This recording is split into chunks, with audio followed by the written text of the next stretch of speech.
I wanted to start off introducing our panelists first of all. As you will notice, alongside me, I have three panelists who are going to be sharing their thoughts on some of the issues and areas like Sunny, you just pointed out, which are prime focus for not just the HR, but businesses in general.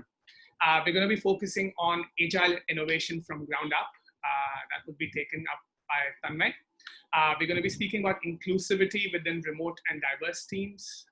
That's going to be taken, I think, parts both by Rajeev and Sonia, as well as exciting employees to high productivity as well. So you will notice all three speakers pick up areas that they're going to focus on these things.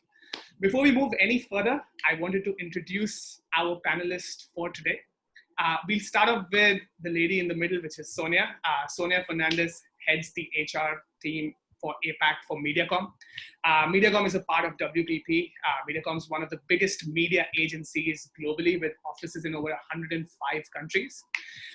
Having been fortunate to know Sonia for over a year now, I can vouch for the fact that she's truly an employee-first leader. She was one of the first very, very early adopters of HR, of technology in HR. She's pretty much redefined employee engagement at MediaCom single-handedly. Outside of just what she does at work, she's also an avid piano player who hasn't played for the last 30 odd years, but she's keen on getting back to it. So thank you, Sonia, for taking out time for joining us for the session today.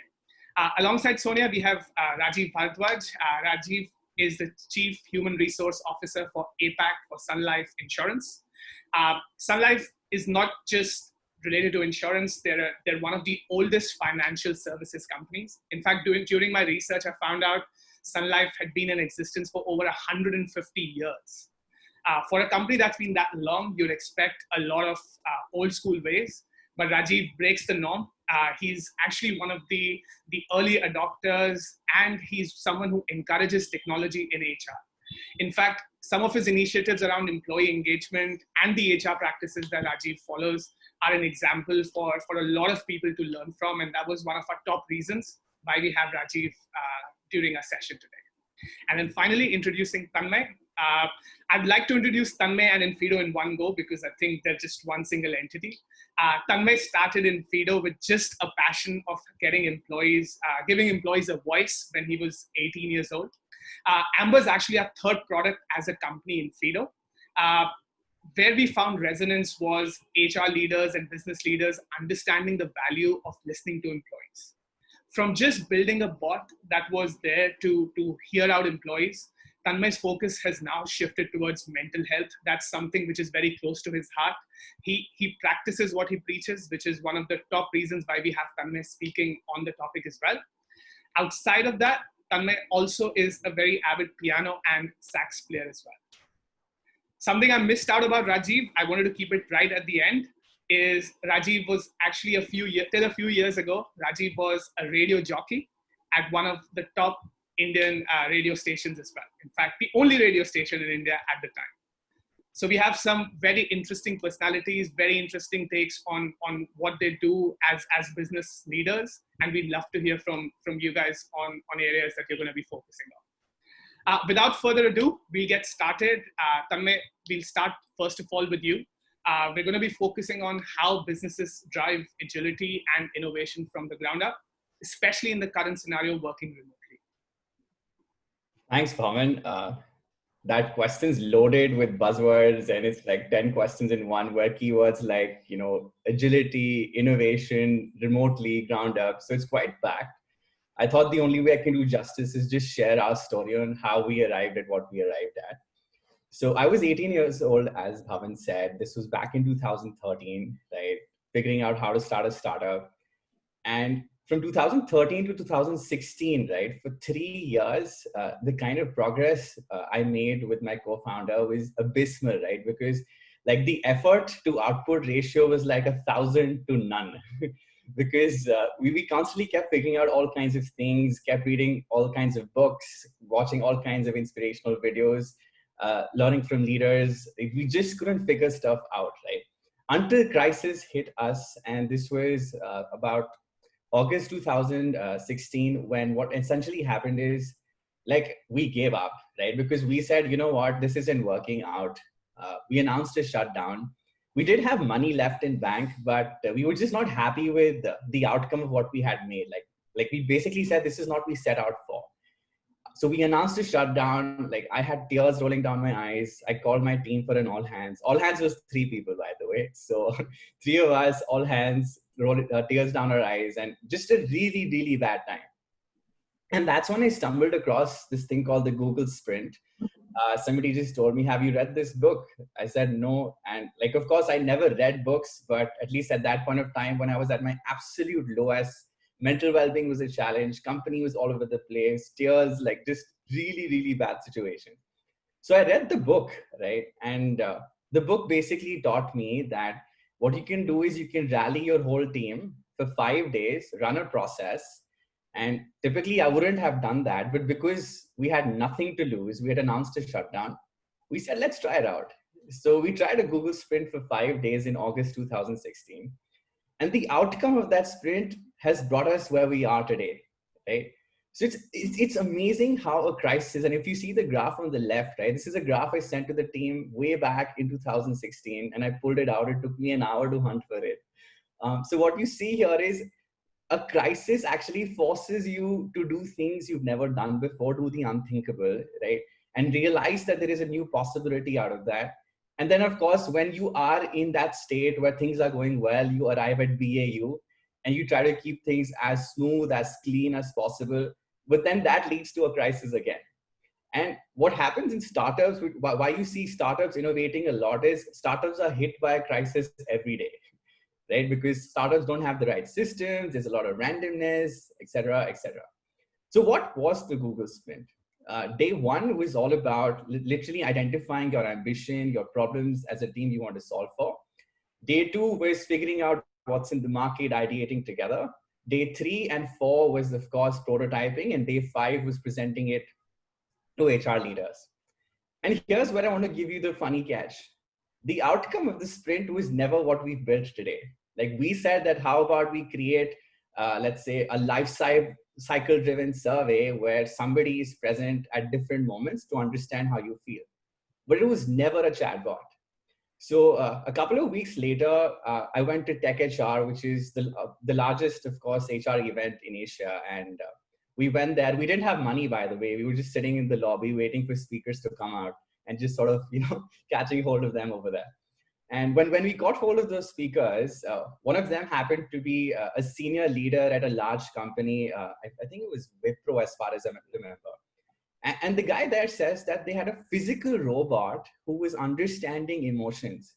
Like basically people could talk to a physical robot roaming around in their office. And like that just sounded too extreme to me. I came back to the office. I was like, somebody's got a walking bot, like robot, to understand human emotion. That doesn't sound right. And somehow my co-founder and I had this moment like where he said, should we build a chatbot? And we were like, that does make sense, right? Because physical does not make sense, but if it's on chat, I think we could kill it. And literally in a minute, we decided in a moment of randomness, let's build a chatbot. And trust me, fast forward 3 years from there, we have 100 plus enterprise. We have millions of dollars of revenue. We're in 50 countries all over the world. And it started from 1 week of a sprint and that one conversation of randomness, right? So I think a few things I learned here was, of course, within a large enterprise, what's essentially going to happen is there's no way we can drive agility or innovation for the whole unit. So what I learned is how about we create a separate team, a segregated team, right?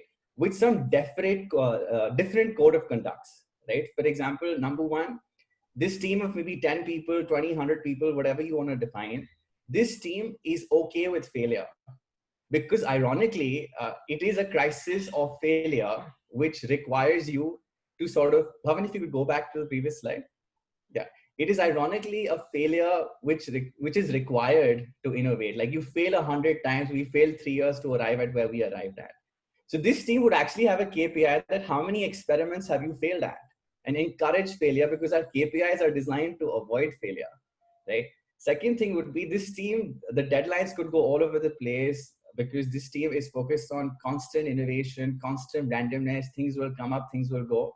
And there will be a eureka moment, right? Because for us, we could never have predicted this, right?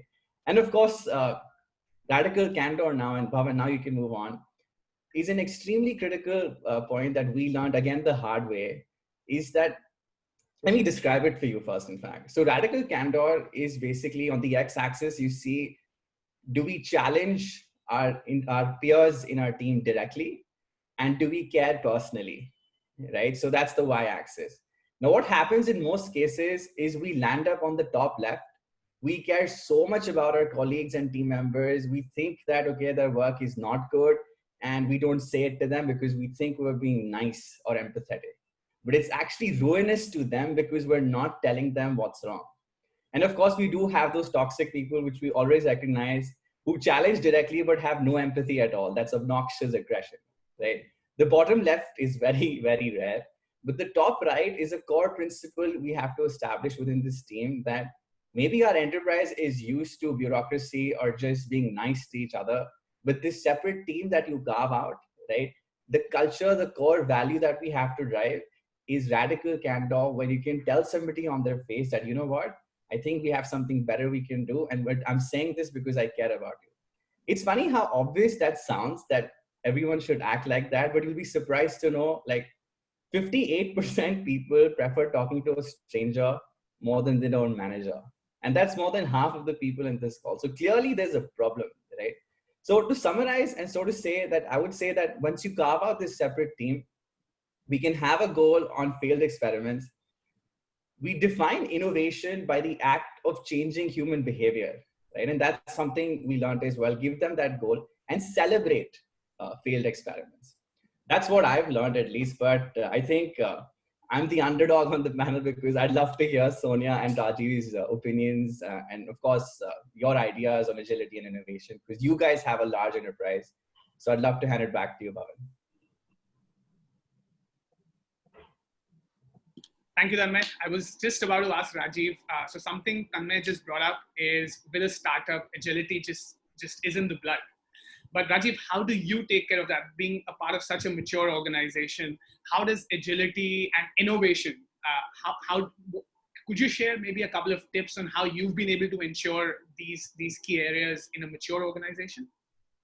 So I absolutely enjoyed Tanmaya's sharing of his own experience, and Tanmaya, the way you've done for yourself, you're an inspiration to entire generation, and also influenced the HR fraternity in a big way. I coming to your question, Bhavan, I think what's important is agility and innovation most of the times is a product of necessity. And we are living in some very interesting times where if you don't have a choice, you have to go and innovate and reach out. Look at us. We are a 155-year-old insurance company. Insurance business is all about connecting with the clients one-on-one. And the last 4 or 5 months, that's come to a standstill. And we've come out with a virtual insurance office where a client can just reach out and ask questions without the necessity of coming to your office or interacting in person. So I think from organizations like ours get driven both by external and internal stimuli. External stimuli in terms of how to get across to the client and give our best and ensure that the client gets a kind of a sense of delight in what they work with us. And internally, the employees, with the millennials, and I came across a new term the other day, the centennials, Gen Z, coming into the workplace, you have no option but to, get into innovate and talk a language which resonates with them. And look at the HR function itself. Over the last 5-6 months, we have onboarded and offboarded people virtually. Sonia, did you think we could ever do that? Never. So there you have. Sonia, what are your experiences on this? So for me, it's been, I'd like to pick off where Tanmaya left off. Amber has been just transformational in our company. And we were one of the first adopters of Amber. And as you said, you know, when there's a problem and you're looking for a solution, and that's when you get this motivation and drive for agility and innovation. And we had challenges with engagement. We had challenges with retention of people, much like a lot of companies in our industry, and particularly in APAC. And the existing methodologies that we had at that point just did not cut it. And so embracing Amber, it was so brand new and it was so out there. No one in our industry has done this. So embracing it, and I was really amazed because, you know, you have a sense of fear when you're launching something that no one's ever done before. You're taking such a huge risk, but you know you need to do something that's going to change the course of the company. And we did it. We launched it, and through our pilot, in the first month, my heart was racing because I said, will people even respond? You know, as Tanmaya said, people don't, you know, they prefer to talk to a stranger rather than their manager. Will they give us feedback? But they responded in droves.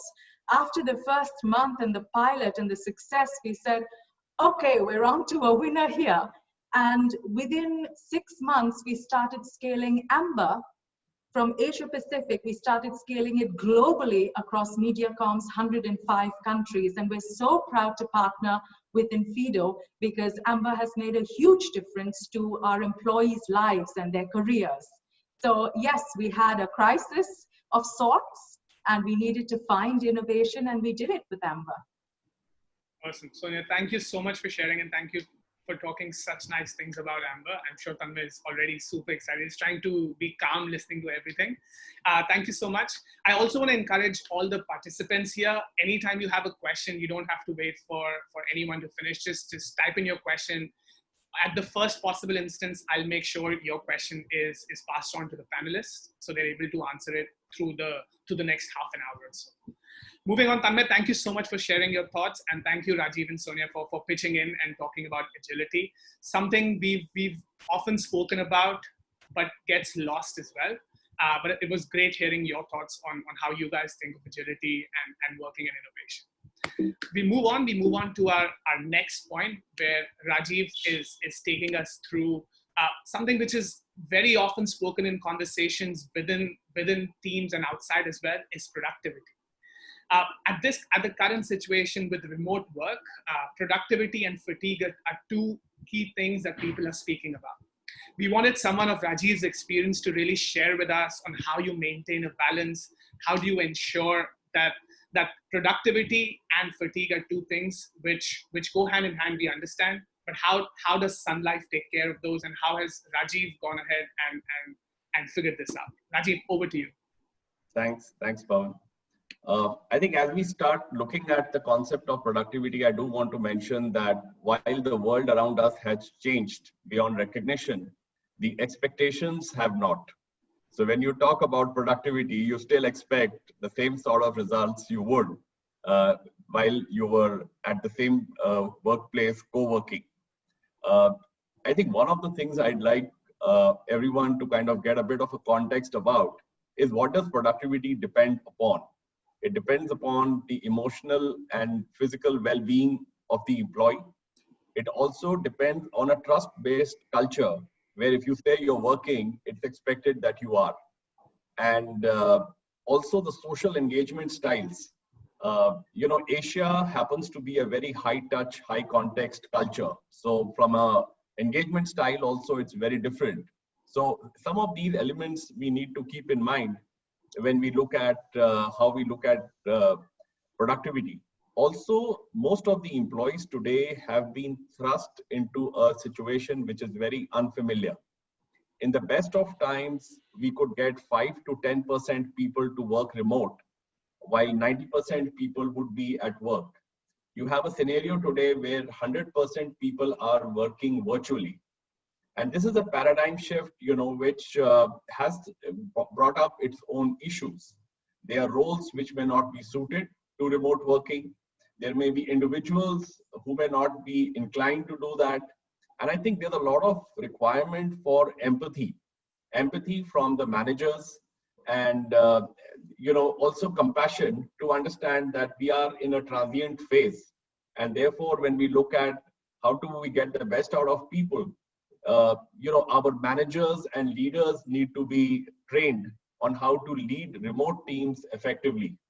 At Sun Life, we have spent a lot of effort and focus on helping our leaders and managers come to terms with how do you lead remote teams, what are the trust-based principles you would follow in a remote working scenario. And from that perspective, build up the organization's readiness to kind of move on. To me, employee productivity improves when the focus is on the employee well-being, and to be authentic about it. And there are times when someone would call in sick or someone would not feel up to it, and it's perfectly fine to kind of fine-tune and re-baseline some goals in the short term, because that's the best way you can get the best out of the employees. People do want to work, but they are going through their own journey. And also a lot of cultural transparency. So, we need to establish what you see is what you get. If you told me you will do this, I assume you're doing it. So I'm not going to check on you every hour to say, have you done it or not?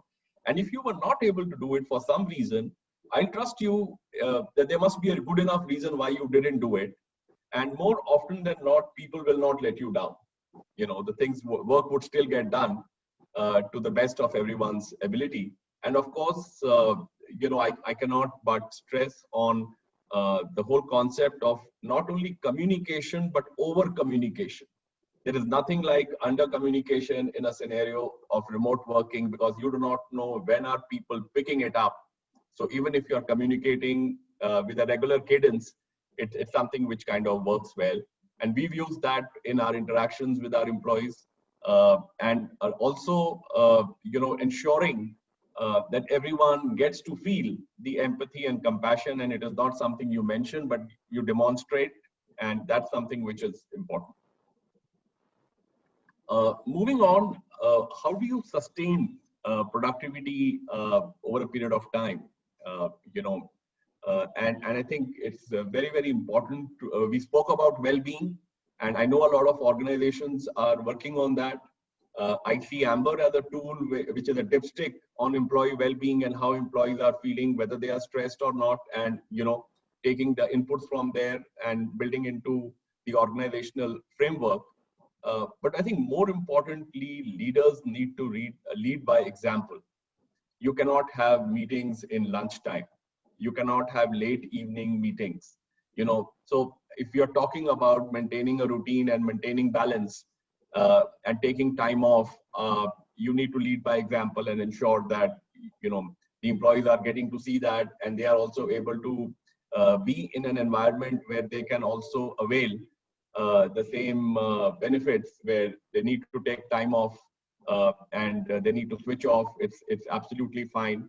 So balancing, I would say, well-being with the work environment is a very important element. It also gives the more stress comes on to the managers, because they need to ensure that they are balancing and fine-tuning their deliverables in an appropriate manner. And also, I would say, more importantly these days, mental health in Asia is always an area which makes people uncomfortable. But it is the times are such that we need to talk more about mental health and give avenues where employees can reach out. One such avenue is Amber. A lot of organizations are also looking at employee counseling and assistance services. Sun Life has also a tie-up with an employee assistance group globally, which has seen an upsurge, an uptick in usage over the last few months. So I would say encouraging employees to take breaks, have a certain sense of routine, and also, ensuring that their well-being is being taken care of, and the leaders are leading by example, is something very key. I would like to pause and ask Tanmaya how he balances, because you're in a setup which is all the time coming up with something new. How are you coping up with work fatigue in an environment like this? Speaking of work fatigue, I slept 2 hours ago. But with regards to work fatigue in this environment, if I have to think on the spot,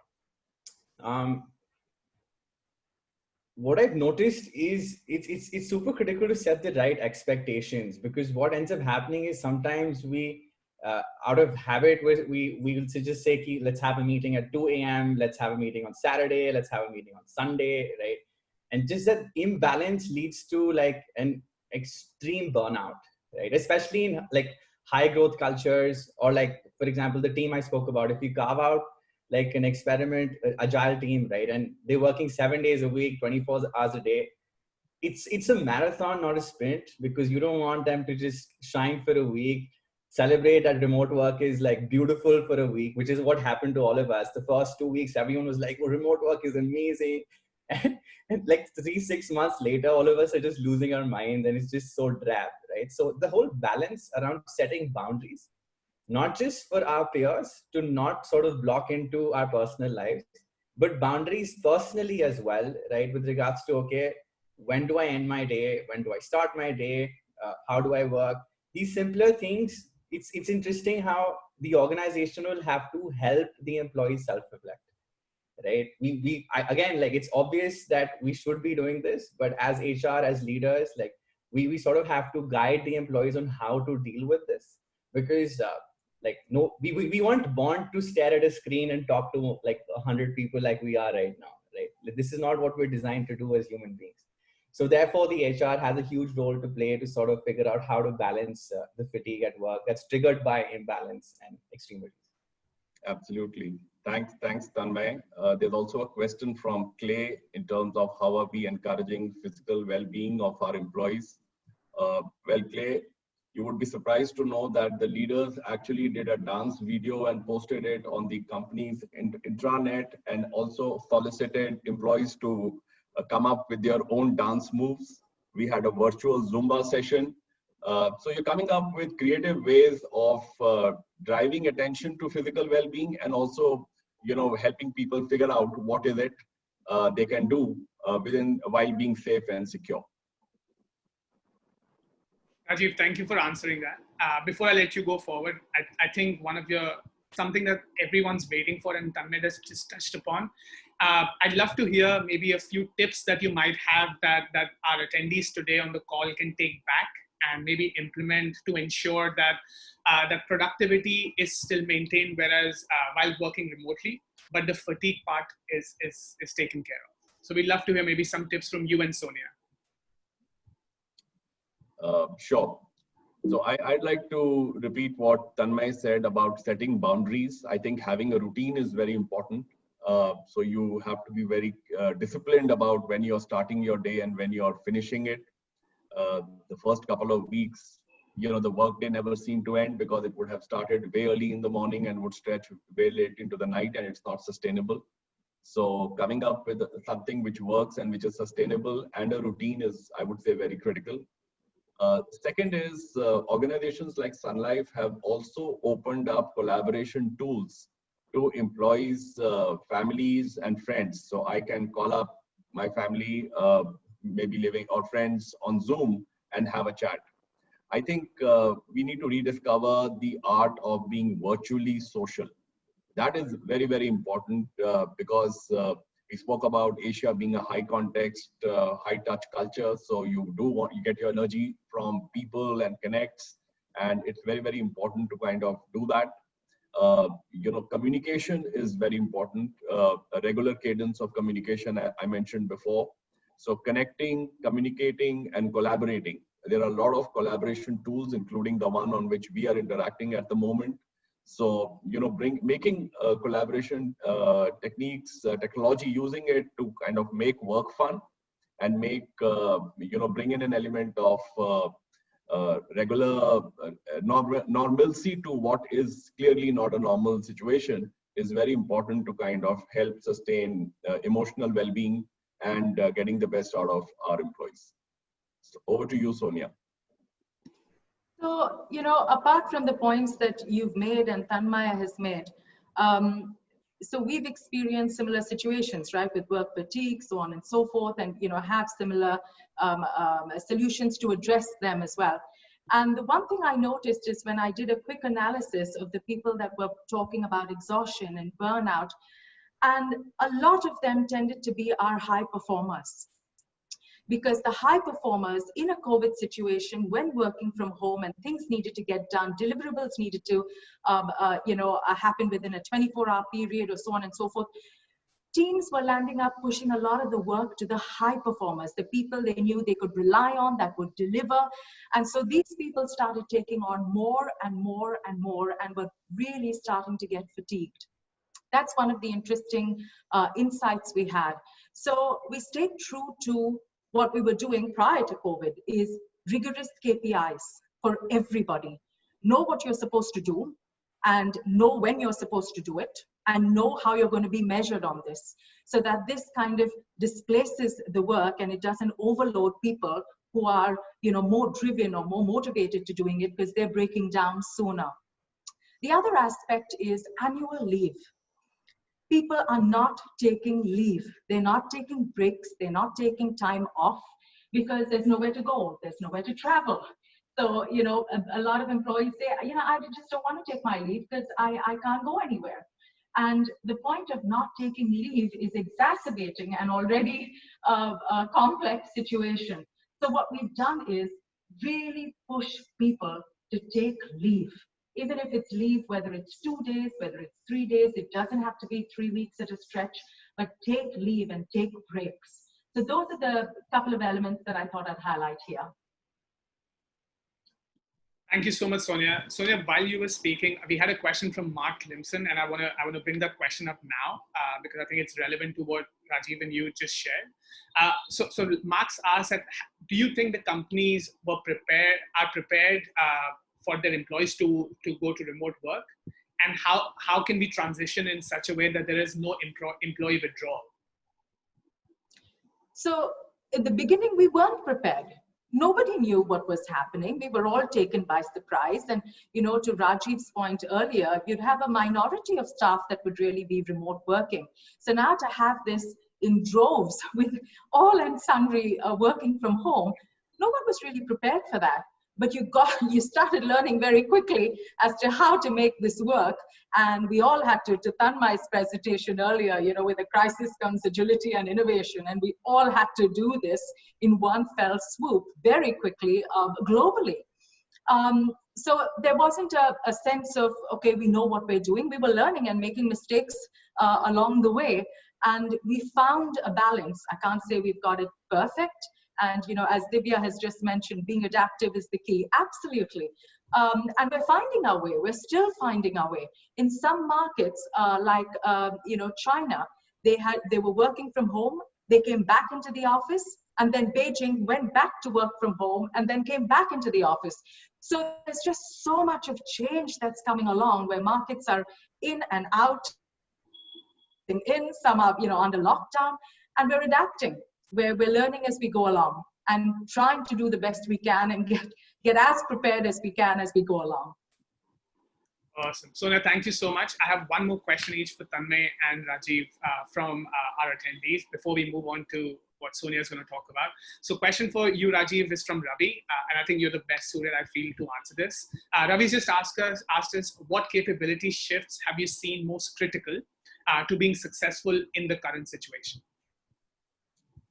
That's really a good question. I would say learning agility is something which has become very, very key. The ability to pick up new skills and become digitally savvy and make do with what we have. We are clearly operating in an environment very different from what everyone is used to. So the ability to kind of come up to speed on some of the new asks is important. I think the whole concept of remote working is going to throw up a totally new set of capabilities which we had not explored earlier.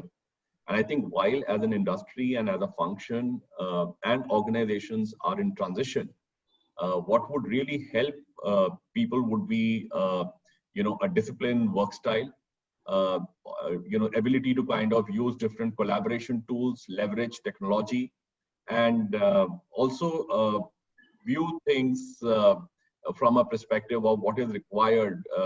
Sonia spoke about a sharp focus on deliverables and key results. I think if we are also able to use some visual mediums, at Sun Life, we use Kanban boards, which says this is what we need to do and this is how we can go about doing it. So people are visually able to see the progress. So I think there are a lot of volatility and dynamics which are constantly evolving.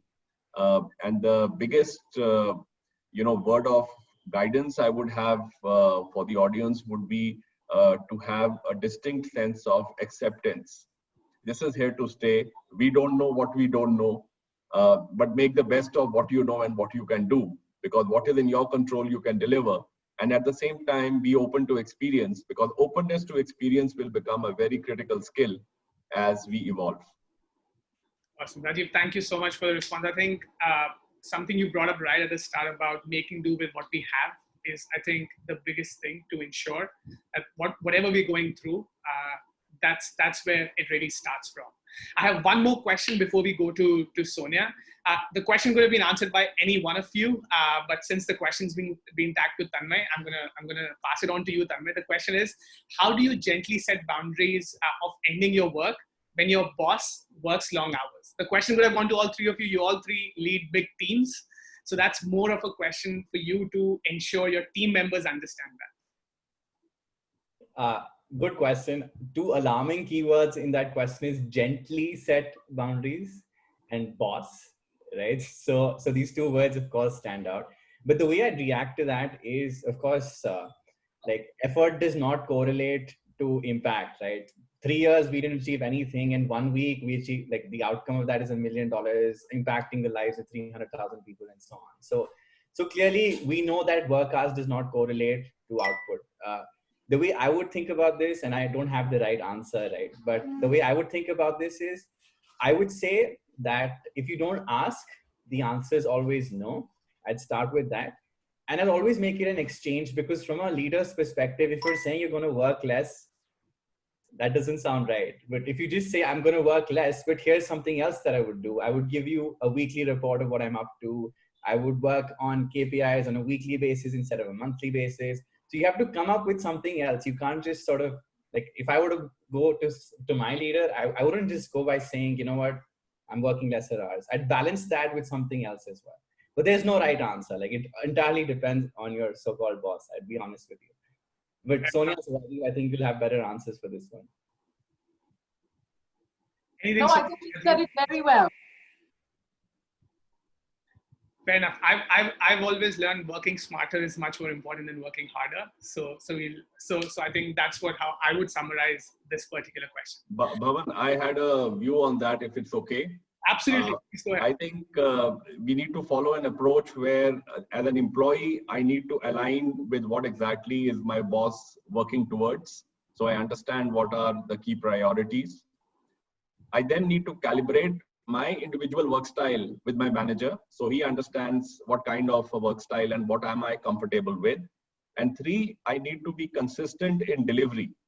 You know, you deliver what you said you will, and very soon managers come around to respecting your work hours and respecting your work ethic and letting you be. So I think there has to be a little bit of a structure, though it's always walking on eggshells. Absolutely. I think that's so true. All right. Thank you, everyone, for posting questions. Please keep posting more of them. We have a full 10 minutes dedicated to answering your questions, but we will pick that up once we have Sonia speak about something which is very close to, I think, all of our hearts, which is diversity and inclusion.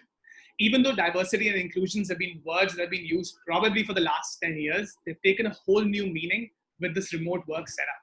So we really wanted Sonia an experience of working with an organization across 105 countries, all across APAC that she manages. We wanted to hear more on what MediaCom's doing, what Sonia is doing around diversity and inclusion. Sonia, all yours. Thanks, Bhavan. So before I get into the details on the slide, let me give you a quick introduction to MediaCom, who we are and what we do. And that will provide some context to the approaches we've taken in this space. So MediaCom is a media agency. We provide marketing services to some of the biggest brands in the world: Procter & Gamble, Adidas, Mars, Dell, Shell, Fonterra, Bayer, Harley-Davidson, the list goes on. And as you can see from the brand names that I've mentioned, most of these companies are pretty clued in to diversity and inclusion. So MediaCom is part of the Group M agencies, and we're part of the WPP group of companies. And as you know, WPP is the world's largest marketing, advertising, media, public relations, and communications company. So at MediaCom, our philosophy is people first, better results. And this is not a tagline. This is our mantra. It is not only who we are, it is also what we do, and a combination of that. And using that to springboard onto what I'm going to talk about today. There are three areas that I'm going to cover. The first is structural issues like diversity, inclusion, well-being, equity require structural solutions. And so I'm going to talk about how we operationalize diversity and inclusion. The second point is keeping leadership accountable, getting direction from leadership, getting their guidance. And the third is an inclusion of all levels of the organization having responsibility for diversity. So let me start with the first point. So you've seen the line from Forbes as to why diversity fails. And our approach to combat this, to address this, has been the following. So we mobilized and we championed a transformational and a sustainable business strategy with diversity and inclusion at its heart. It wasn't a diversity strategy, it's a business strategy. And this was all-encompassing. It was a deeply embedded movement that covered scale and depth. And it cut across policies, processes, technologies, systems, and leadership that were measured and held accountable.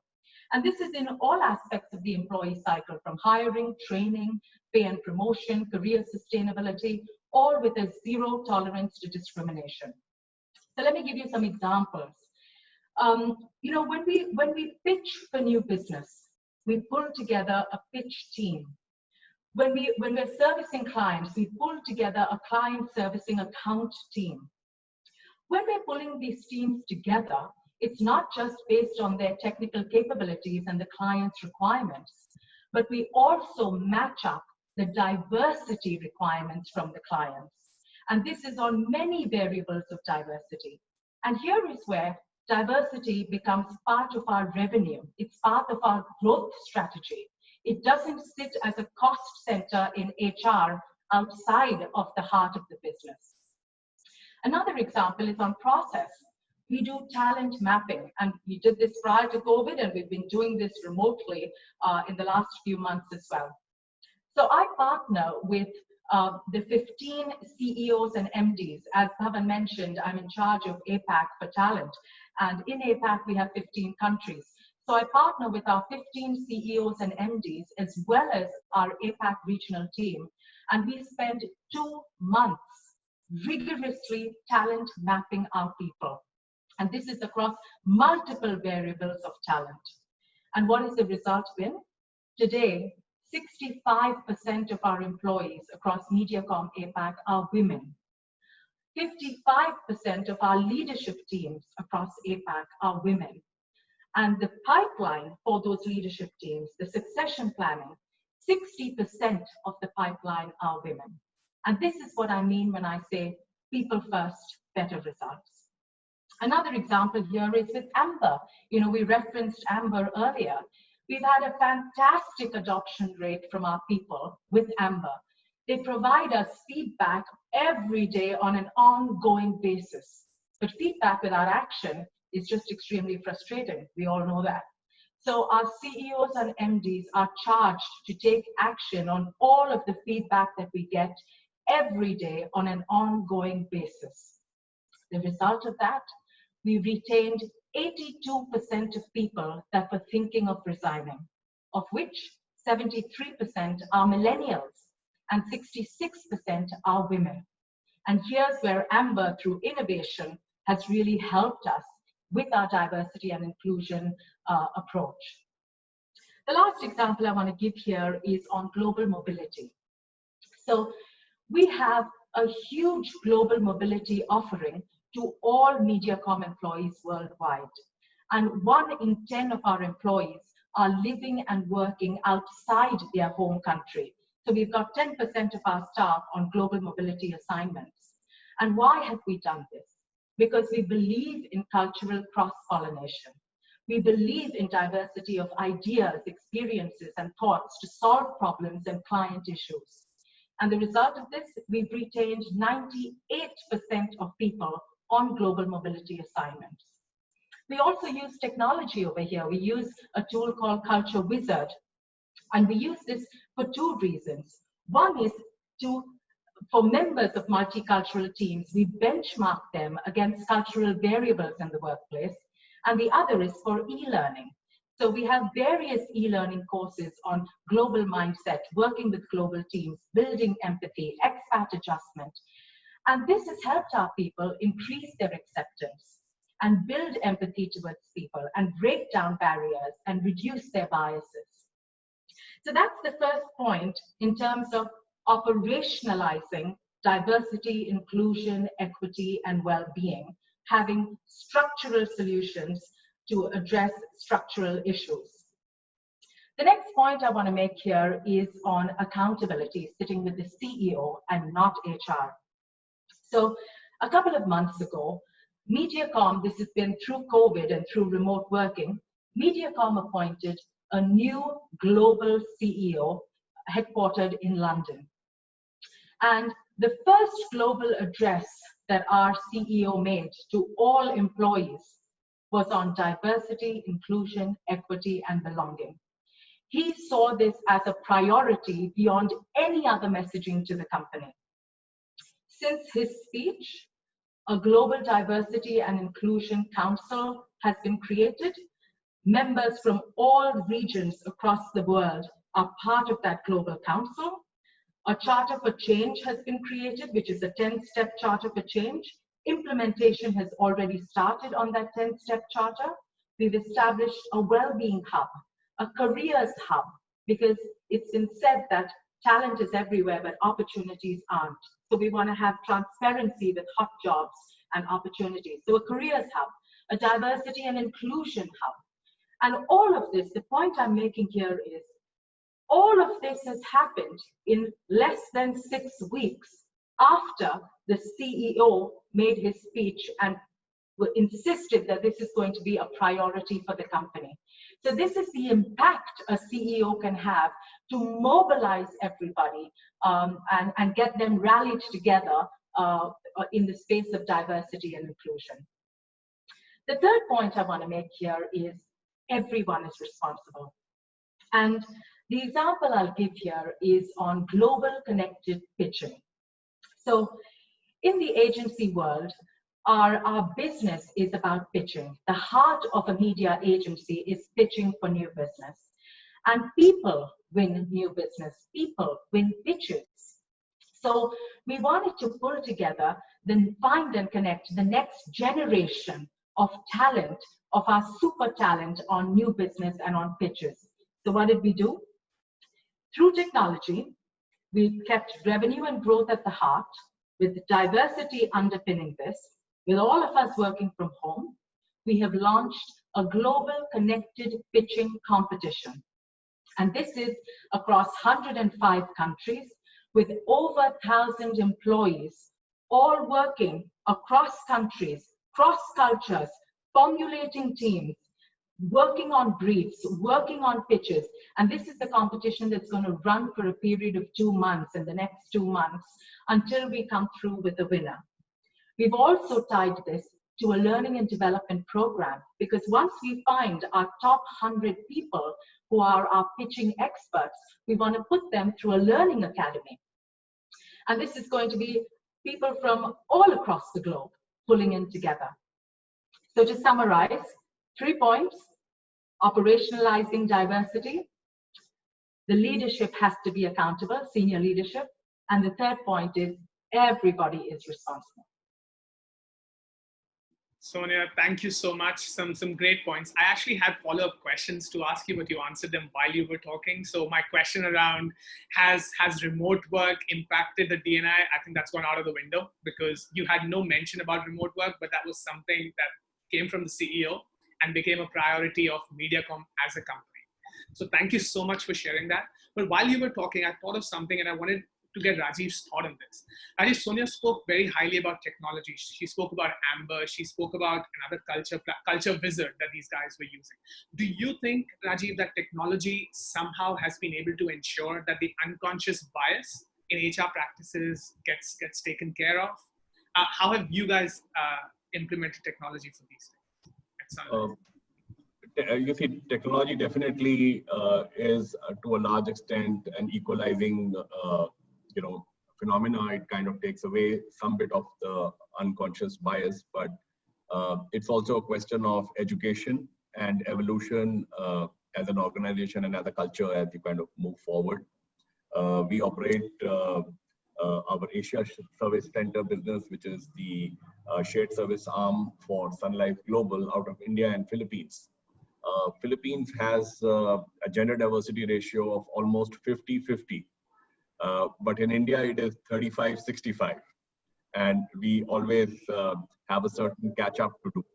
I think the biggest contribution which technology is making is enabling women into the workforce, increase the participation of women in workforce. Over the last few months, our ability to hire gender diverse talent across both the geographies has been phenomenal. Managers are also now beginning to shed the bias that, I need it done in front of me, because many times that becomes a stumbling block in terms of where do you live and how far from the office. That's gone out of the window. Through Amber, we are also profiling the feedback we are getting on diversity and inclusion, and working on that at the same time.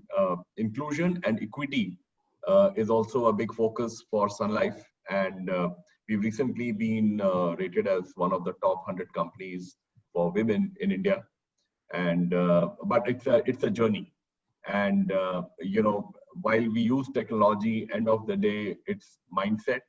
And I absolutely love the line Sonia has on the slide, which says everyone is responsible.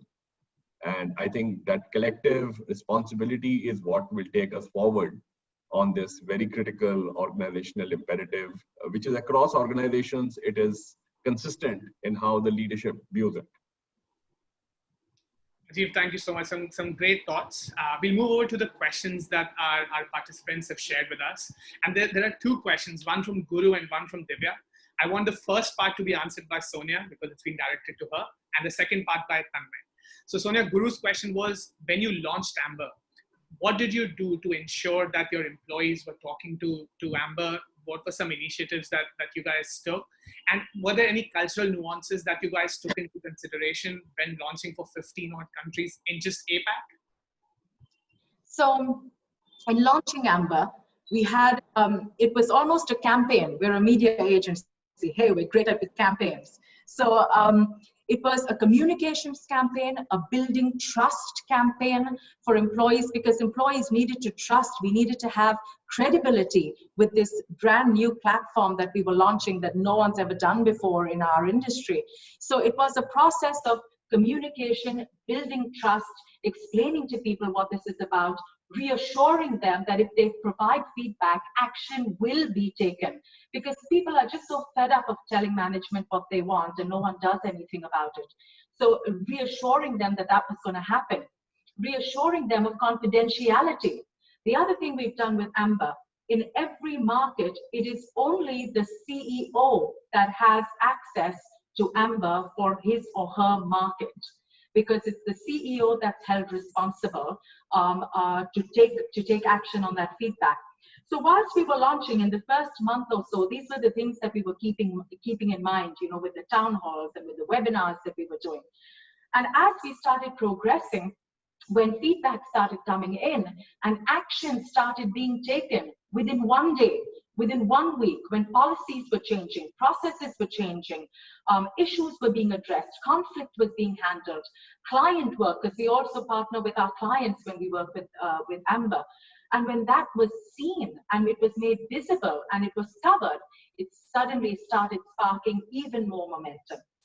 Then we took it up to the next stage. We started giving Amber awards. So for the most engaged country, the country with the highest engagement score, the regional teams with the highest engagement score, the country where the most amount of feedback was addressed in the shortest amount of time.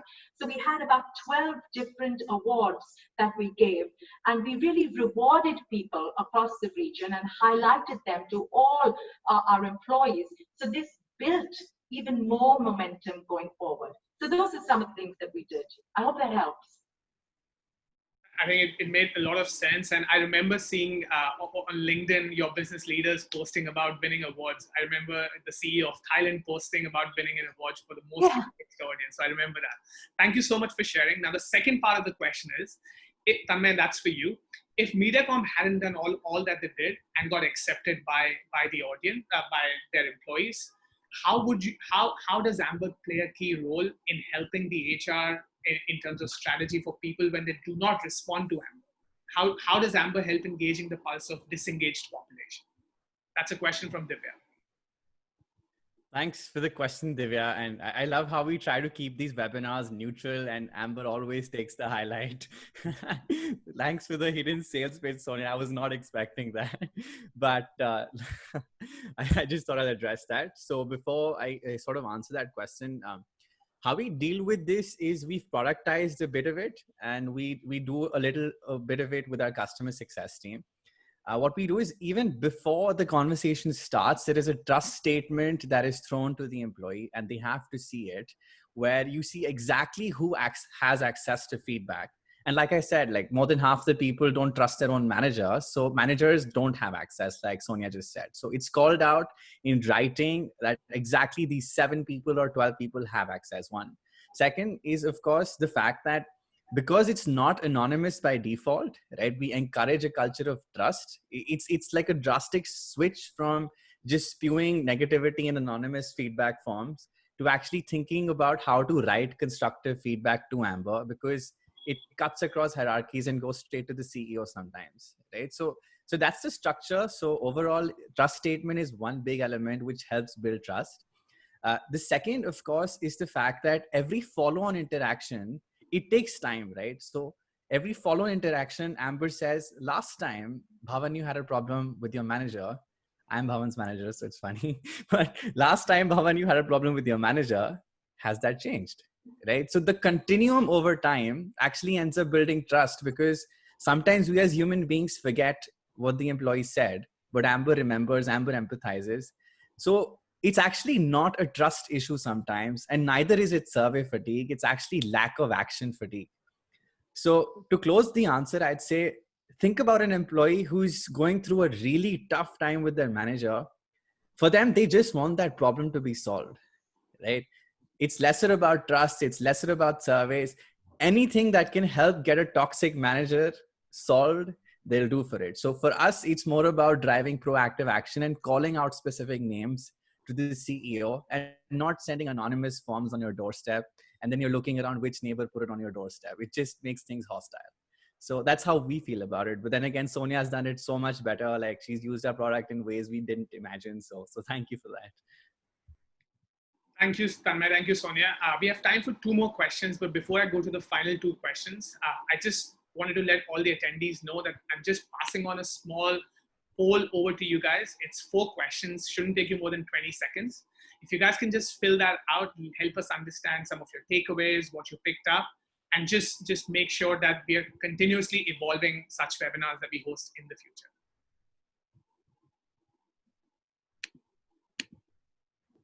I've just launched this, so you should have it on your screens any minute. By the time people are going through the poll, I want to utilize these 30 seconds to a minute. And I want to make sure that I have one of the questions directed to Rajeev, and this is around onboarding. And I'm putting this to Rajeev because I remember him speaking about onboarding while we were talking about hires. So Rajeev, the question is, the onboarding process in the first 90 days earlier, were designed to ensure cultural assimilation. Now, with going remote and distributed teams and workforce, what challenges do you see? And how do we ensure that we are able to overcome these challenges with new hires and infant engagement? Sure, Bhavan, the biggest challenge I see is inertia and ignorance that even in a co-working setup, there were a set of interventions which were consciously followed for the assimilation journey. There is no reason why they cannot be done virtually. It does require a little more planning. It does require a little bit of navigating. How do you get things together?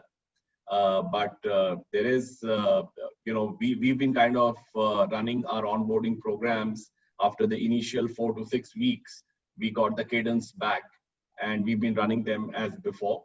And the new employees who have joined have really appreciated the effort. It has led to a little more incremental effort because you don't have intact groups in one setting for a larger group meeting. But with a little bit of planning and focus, you can still deliver the onboarding experience to the new hire and ensure that they are well settled. So I think it's again, the cadence of discipline and communication and making it happen. So onboarding, virtual hiring and virtual onboarding is here to stay for quite some time to come. The earliest we get to terms with it and come up to speed in terms of how to do it effectively, it's going to help. There will be an ongoing, learnings which get incorporated, and you do that.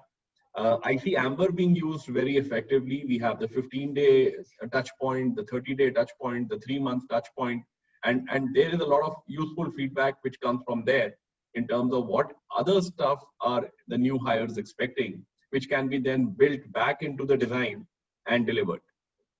So from that perspective, onboarding is a very critical aspect, because how you make a new hire feel in the initial days is directly impacting the longevity of that employee in the organization. I was in mute. So I think most people have completed the poll. So I'll end the poll and then we'll go to a final question before we wrap up our session. I see people are still filling it out. So we'll give it another minute while we wrap up our last question. I'm really tempted to ask 2 questions of the list. I'm so sorry we weren't able to pick up all the questions, but we will get the answers sent through from our panelists today over to you guys, whoever's asked these questions. 2 questions, I'll try and put them all both together. So the question I have is the first one from Ajay, where he speaks about working women. So Sonia touched on it quite a bit while she was talking around diversity, on how 60% of future leaders at MediaCom are females. So the question really is, from Ajay, is in a mild to moderate society, working women are expected to balance work, home, kids, everything. So how, in your experience, should an organization support women workforce that form this category, and what constructive steps do you think should be taken for engagement and well-being? Sorry, is that to me? Yes, Sonia, that's for you. Okay. So I know very well articulated. Thank you for the question. I think organizations need to lean in, particularly in cultures where we are aware that this is happening, where we're aware there are cultural nuances to women in the workforce. Organizations need to lean in more in providing part-time opportunities, in providing flexibility with time, with hours. And I think particularly now with working from home and COVID, we've seen that quite a lot. And we've seen, in fact, some of the issues that we've had is single mothers that reach out to me and say, they need help because they've got their child that they also need to, handle virtual schooling with, whilst they're trying to work as well. So we've had people reaching out to us for all sorts of reasons, and women from cultures that sometimes restrict them or inhibit them. So organizations need to take the responsibility and accountability to lean in over here and make a difference and help and provide those, either the job opportunities with flexibility or opportunities as well for women when they come back from maternity leave, and giving them that flexibility of work to give them those opportunities. So I think there are many things that organizations can do to help women with these challenges in some cultures. Thank you so much, Sonia. I know thank you everyone for staying back. I know we've gone a little overboard by about 7 or 8 minutes, but there were so many questions that I couldn't choose which ones to get answers to on the call today. What we will ensure is that the panelists do get your questions, a couple of these answered and sent over to all the attendees after the session. I want to thank Sonia, Rajeev, and Tanmaya for taking out time this afternoon and this morning for sharing some great thoughts. I'm looking at the poll results and people have really enjoyed the session. They've got so many great learnings. And for me, the best part about this session was that all three of you shared personal and real life examples of what you've gone through and how you overcame them, which was just wonderful. So thank you so much. We look forward to hosting you guys again sometime next quarter for our next round of webinars. Again, our focus will not be remote work, pandemic, COVID, but more about what you guys are doing on building a strong organization. I also want to thank all our attendees today who've taken out time to join us. It was great hosting you all. And thank you so much for your time. Have a wonderful day all. Thank you. Thank you. Thank you.